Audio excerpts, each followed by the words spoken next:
J'ai découvert une action française qui est sous-cotée de 60% par rapport à ses actifs. En d'autres termes, ça veut dire que l'action a un potentiel en bourse de plus de 100%. Et ça, tout le monde risque de le découvrir le 20 mars lors de la publication des comptes annuels.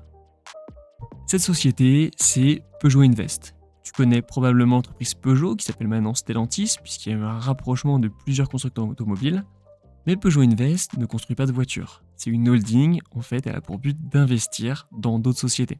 Elle possède des actions dans Stellantis et dans 13 autres entreprises. Elle a créé même des fonds d'investissement. Et en fait, c'est tout simplement une entreprise financière. La ligne principale de Peugeot Invest, c'est sans surprise Stellantis, puisque Peugeot Invest détient 5,4% du capital de Stellantis.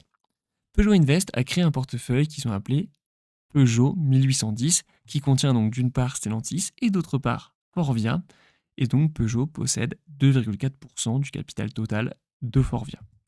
Au-delà de ça, Peugeot a des parts dans 8 autres sociétés, allant de 1,6% du capital jusqu'à quasiment 20% du capital total pour Dassault Immobilier.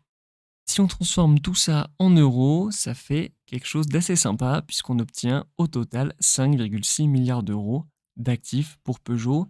Et dans ces 5,6 milliards d'euros, on a aussi 570 millions qui sont des participations non cotées, c'est-à-dire que Peugeot détient des participations dans des entreprises qui ne sont pas cotées en bourse. Il faut maintenant comparer les 5,6 milliards d'euros d'actifs détenus par Peugeot Invest par rapport à sa capitalisation. Sa capitalisation est aujourd'hui de seulement 2,63 milliards d'euros. On voit donc qu'il y a un problème. Si on achète toutes les actions de Peugeot Invest, on va l'acheter à 2,63 milliards d'euros. Et une fois qu'on l'a acheté, si on vend tous les actifs de Peugeot Invest, on obtiendra 5,6 milliards d'euros. On voit donc qu'il y a une anomalie de marché dans ce cas-là, ce qui peut engendrer une hausse du prix en bourse assez violente. Et cette hausse du prix, elle va être potentiellement et théoriquement de plus 113% pour atteindre environ 224 euros. Et ça pourrait se faire aux alentours du 20 mars, puisque c'est à ce moment-là que Peugeot Invest va publier ses comptes annuels. Alors je ne pense pas que l'action va monter de 113% le 20 mars directement, mais je pense qu'il y aura une hausse significative de l'action une fois que le marché aura compris cette anomalie.